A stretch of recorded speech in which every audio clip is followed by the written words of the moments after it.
Cuando nosotros hemos transitado en los procesos electorales, siempre ha existido pues, los señalamientos, las recomendaciones para mejorar el proceso electoral, y lo que todos sabemos que para poder materializar, concretizar las propuestas, las normativas, las leyes, pues se necesita de recursos. Y que más el debate en estos momentos, cuando se avecina también un proceso electoral que necesita una gran cantidad de recursos, y lo cual prácticamente ante la caída de ingresos tributarios también ponemos sobre el debate público más o menos qué podríamos esperar presupuestariamente en el 2021. Cuando hablamos entonces del costo de la democracia, tenemos que tomar en consideración que existen propuestas de las misiones de observación electorales, tanto de la Unión Europea, la Organización de Estados Americanos y otros que han realizado recomendaciones, como la Asociación para una Sociedad Más Justa, el mismo Instituto Nacional Demócrata, y algunas van encaminadas, por ejemplo, al diseño institucional, el cual ya hemos tenido, es decir, desde la reconfiguración de los órganos electorales, la transparencia, rendición de cuentas, como la conformación de la unidad de política limpia, el cual también esta modificación o esta instalación de una nueva unidad, lo que tenemos es una erogación de recursos, que lo vamos a ver más adelante. Igual las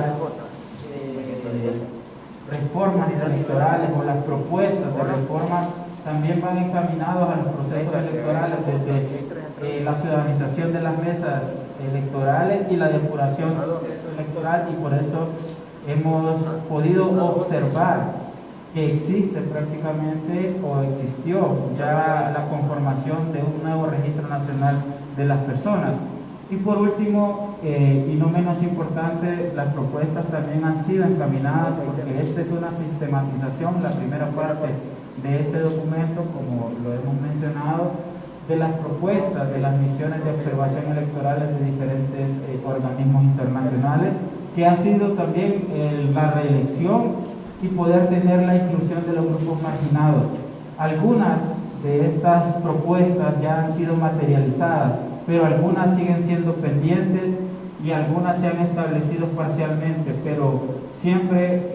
estas reformas o las que se han hecho han sido aprovechadas para concentrar el poder de los partidos políticos, sino también escuchemos cómo ahora van a ser supuestamente conformadas las mesas electorales. Entrando en materia, podemos decir que desde el ámbito presupuestario o de las reformas electorales o lo que tiene que ver con procesos electorales necesitan recursos. En esta última década, los dos procesos electorales anteriores, podemos decir que no ha existido una planificación presupuestaria. Podemos ver que para el 2017 solo se había aprobado 204 millones de lempiras y se terminó ejecutando 1.200 millones, es decir, ejecutó más de 510% de lo aprobado conforme a lo ejecutado por el Tribunal Supremo Electoral. Esto es una evidencia de que no existió la planificación presupuestaria, y como todos sabemos, ante una no planificación pues existen decisiones discrecionales, como es la contratación de equipo, lo que tuvo que ver con la sistematización o la transferencia de votos. Igual pasó en el 2012 y en el 2013, cuando en el 2012 se le asignó al Tribunal Supremo Electoral 58 millones, pero terminó ejecutando más de 600 millones, es decir, ejecutó 942% entre lo aprobado y lo ejecutado. En el 2013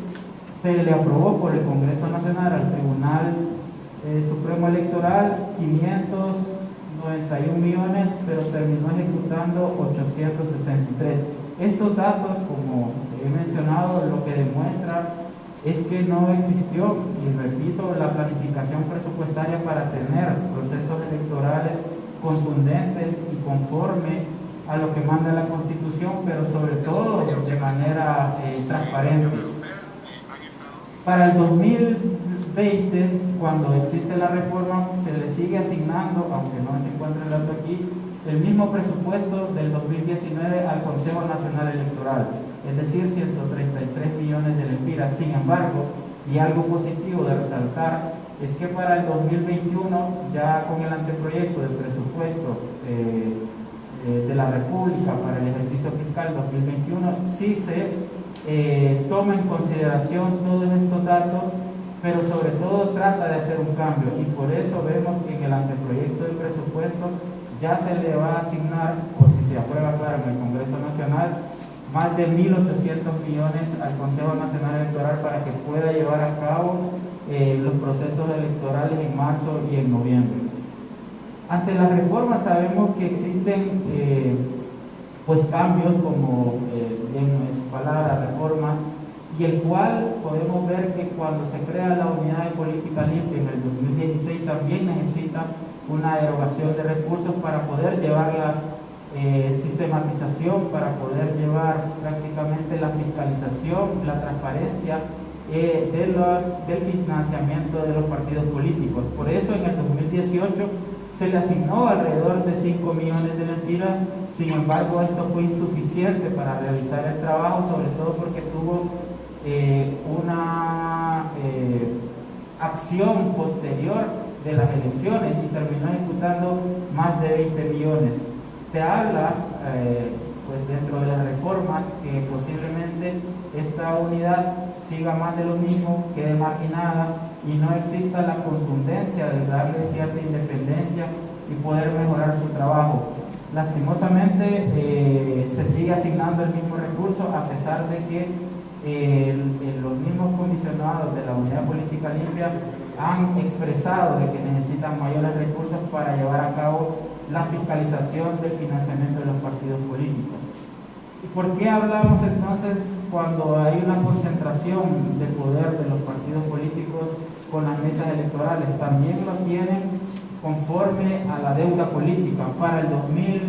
2017, conforme a lo que sacaron de votos,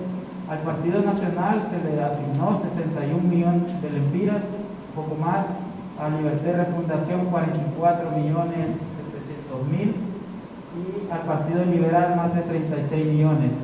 Al final el Estado de Honduras, para mantener o sostener, para no ser un poco despectivo, a los partidos políticos, se le asignó en deuda política por el proceso electoral 2017 más de 197 millones de lempiras. Y esto con las reformas que todavía, pues, cuando sean aprobadas, hay ciertos artículos donde manda la transformación o cambio de la estructura de esta deuda política. Es decir, en pocas palabras, si recuerdan la ley anterior, era que los partidos minoritarios que sacaran menos de, eran 40.000 votos, ¿verdad, Rafa? Menos de 40.000. Menos del 2% del total de votos. Menos del 2% de votos, entonces se le iba a asignar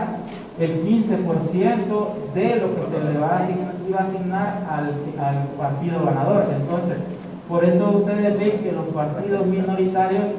desde el partido anticorrupción hacia abajo, es decir, Unificación Democrática, Democracia Cristiana, El Pino, la Alianza Patriótica, FAPE, Vamos, tienen más de 9 millones y tienen el mismo dato porque, con la explicación que acabamos de dar, es porque sacaron menos del 2% del ganador y se le asigna entonces el 15% en deuda política del ganador. No sé si esto queda contundente. Entonces, en las reformas se habla de que va a ser por absoluto. Entonces, si este partido, no vamos a decir nombre para no herir sentimientos, un partido minoritario saca 1.000 votos y se supone que lo van a dejar a 60 lempiras, entonces tendría 60.000 lempiras prácticamente en la asignación. Y aquí entonces va a existir una transformación dentro de la deuda política y posiblemente, aunque exista un ahorro por no darles ese 15%, lo que va a existir es, al incrementar el valor, es decir, de pasar de 20 lempiras a 60, vamos a tener prácticamente la misma erogación de 197 millones o posiblemente 200 millones dependiendo del número de votantes. Un ente muy importante también de mencionar en la cuestión presupuestaria es el Registro Nacional de las Personas, que también ha tenido ciertas diferencias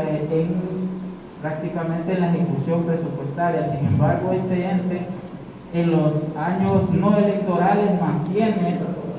bien la ejecución presupuestaria, más no para años electorales, como en el 2017, que se le asignaron 459 millones, pero terminó ejecutando más de 850 millones de lempiras. Otro de los entes que desde el ámbito económico y presupuestario, pues, y con estas reformas electorales, es el Tribunal de Justicia Electoral, cuando prácticamente a solicitud de los magistrados del Tribunal de Justicia Electoral era para el 2020 tener más de 100 millones de lempiras.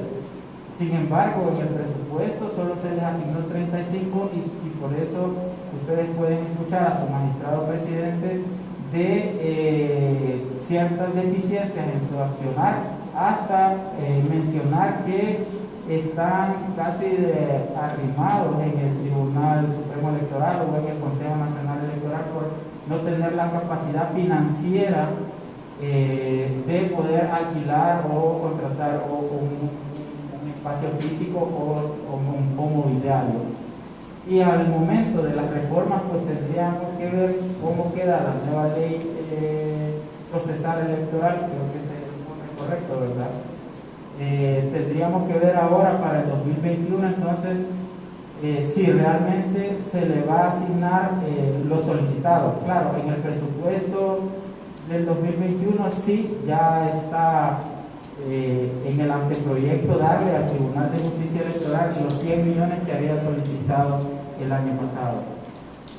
Y es por eso que nosotros creemos que toda reforma al sistema electoral de Honduras necesita una planificación presupuestaria, necesita una real discusión económica, no solo ya de la parte de erogación de recursos, sino el impacto que va a tener económico, social y político todas estas reformas que desde el ámbito de la economía se puede hacer. Y por eso les adelanto que el próximo mes de octubre ya tendremos ciertos acercamientos de estas estimaciones de las reformas, como por ejemplo discutíamos con Lester, ¿qué pasaría si hubiesen ciudadanizado las mesas? Le colocamos un valor de $50 o aproximadamente 1.200 lempiras por persona. Estamos hablando que si hay 18.000 mesas electorales por 5, que serían posiblemente los que estén en la mesa, 5 personas, pues tendría una erogación de más de 300 millones de lempiras. Pero como no se sabe todavía cómo quedaría estas reformas, solo podríamos dar en el próximo informe ciertas aproximaciones y ciertas valoraciones, como he mencionado, del voto, la deuda política, todo lo que tiene que ver ahora también con un elemento fundamental, y con esto termino, es el equipo de bioseguridad que necesitaríamos para llevar a cabo las elecciones en el 2021. Si aproximadamente se contratan más de 1.200 personas en el Tribunal Supremo Electoral o ahora Consejo Nacional Electoral, el equipo de bioseguridad para llevar a cabo las elecciones en marzo y en noviembre podría alcanzar más de 80 millones de lempiras solo para las personas que estén en las mesas. Y si le entregamos mascarillas a la población o a los ciudadanos que salgan a votar, este monto podría alcanzar más de 100 millones de lempiras solo en equipo de bioseguridad.